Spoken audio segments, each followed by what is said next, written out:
Hello friends, welcome to friends kitchen. இன்றைக்கி நம்ம சூப்பரான ஹெல்த்தியான டேஸ்டியான மோமோஸ் எப்படி செய்யலாம்னு சொல்லிட்டு பார்க்கலாம். அதுக்கு நம்ம ஒரு கப் கோதுமை மாவு எடுத்துக்கோங்க. நம்ம சப்பாத்திக்கு எப்படி மாவு பிசையுமோ அதே போல் நம்ம ரெடி பண்ணிக்கலாம். சால்ட் ஆட் பண்ணிக்கோங்க. இப்போ கொஞ்சம் கொஞ்சமாக தண்ணி ஊற்றி அதே சப்பாத்தி மாவு கன்சிஸ்டன்சியில் நம்ம ரெடி பண்ணி வச்சுக்கலாம். ஆயில் கொஞ்சம் ஆட் பண்ணிக்கலாம், நம்மளுக்கு கொஞ்சம் சாஃப்ட்னஸ் வரதுக்குனாக. இது நம்ம ஒரு 15 மினிட்ஸ்க்கு நம்ம க்ளோஸ் பண்ணி வைக்கலாம். இப்போ ஸ்டஃபிங்க்கு தேவையான என்னென்ன ஐட்டம் பார்க்கலாம். ஒரு கேரட்டு, ஒரு ஸ்மால் சைஸு கோஸ் எடுத்துக்கோங்க. 3 வெங்காயம் எடுத்துருக்கேன். ஆனியன் சாப்பர் யூஸ் பண்ணி சாப் பண்ணி ரெடி பண்ணி வச்சுருக்கேன். நெக்ஸ்ட்டு நம்ம ஸ்டஃபிங்க்கு என்னென்ன இன்க்ரீடியன்ட்ஸ்னு சொல்லிட்டு பார்த்துடலாம். ஒரு கப்பு கோஸு, ஒரு கப் கேரட்டு, ஒரு கப் வெங்காயம், அப்புறம் 4 கார்லிக்கு, ஒரு துண்டு இஞ்சி, 3 பச்சை மிளகா, 1/4 டீஸ்பூன் மஞ்சத்தூள், 1/2 டீஸ்பூன் பெப்பரு, உப்பு தேவையான அளவு, ஒரு முட்டை எடுத்துக்கோங்க. இப்போ நம்ம ஸ்டஃபிங் ரெடி பண்ணிடலாம். 2 டேபிள் ஸ்பூன் ஆயில் ஆட் பண்ணிக்கோங்க. ஆயில் ஹீட் ஆனதும் இஞ்சி பூண்டு ரெண்டுத்தையும் ஆட் பண்ணிக்கோங்க.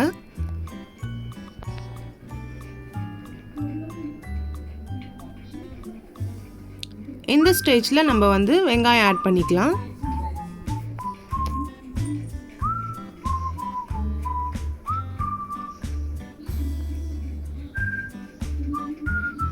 பச்சை மிளகா ஆட் பண்ணிக்கலாம். இது எல்லாத்தையும் நம்ம ஒன்ஸ் நல்லா மிக்ஸ் பண்ணி விட்டுக்கோங்க.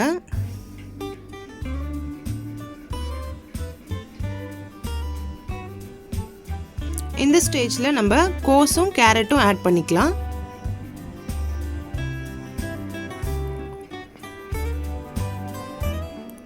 ஒரு ஃபியூ மினிட்ஸ்க்கு இது நல்லா வதக்கிக்கலாம்.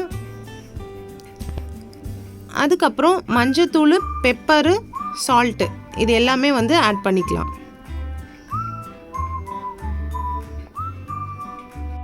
ஒன்ஸ் எல்லாத்தையும் நம்ம நல்லா மிக்ஸ் பண்ணி விட்டுக்கலாம். இந்த ஸ்டேஜில் ஒரு முட்டை ஆட் பண்ணிக்கோங்க. முட்டை ஆட் பண்ணிவிட்டு கொஞ்சம் நல்லா மிக்ஸ் பண்ணிவிட்டு ஒரு ஃபியூ மினிட்ஸ் வெயிட் பண்ணலாம். நம்மளுடைய ஸ்டஃபிங்ஸ் ரெடி ஆயிடுச்சு. இப்போது கேஸ் ஆஃப் பண்ணிடலாம்.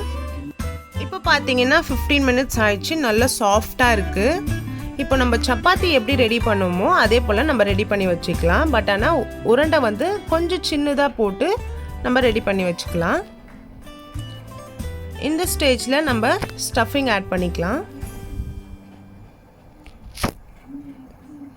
இப்போ ஸ்டஃபிங் ஆட் பண்ணியாச்சு. நம்ம இப்போ மோமோ ஷேப்க்கு நம்ம ரெடி பண்ணிக்கலாம். இது ஈஸியான ஈவினிங் ஸ்நாக்ஸ்ன்னு கூட சொல்லலாம். ஸோ வீட்டில் எல்லோரும் ட்ரை பண்ணி பாருங்கள். இப்போ வெஜிடபிள்ஸ் பதில் நீங்கள் சிக்கன் கூட ஆட் பண்ணி நீங்கள் ட்ரை பண்ணி பார்க்கலாம். ரொம்ப சூப்பராக இருக்கும். ஸோ இப்போ பார்த்தீங்கன்னா நம்ம ஃபைனலாக எல்லாமே ரெடி பண்ணியாச்சு. நெக்ஸ்ட்டு ஒரு இட்லி பாத்திரத்தில் தண்ணி ஊற்றிட்டு இட்லி பிளேட்டில் கொஞ்சமாக ஆயில் அப்ளை பண்ணிக்கோங்க. நம்ம ரெடி பண்ணி வச்சுருக்க மோமோஸை ஆட் பண்ணிக்கலாம்.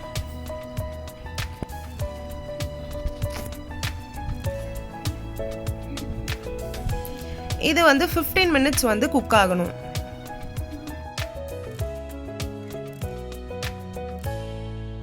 இப்போ பார்த்தீங்கன்னா 15 மினிட்ஸ் ஆயிடுச்சு. நம்மளுடைய சூப்பரான மோமோஸ் ரெடி ஆயிடுச்சு. இந்த வீடியோ உங்களுக்கு பிடிச்சிருந்தா லைக் பண்ணுங்கள், ஷேர் பண்ணுங்கள், கமெண்ட் பண்ணுங்கள், மறக்காமல் சப்ஸ்கிரைப் பண்ணுங்கள். நீங்களும் வீட்டில் ட்ரை பண்ணி பாருங்கள். நெக்ஸ்ட் வீடியோவில் பார்க்கலாம். தேங்க்ஸ் ஃபார் வாட்சிங் ஃப்ரெண்ட்ஸ்.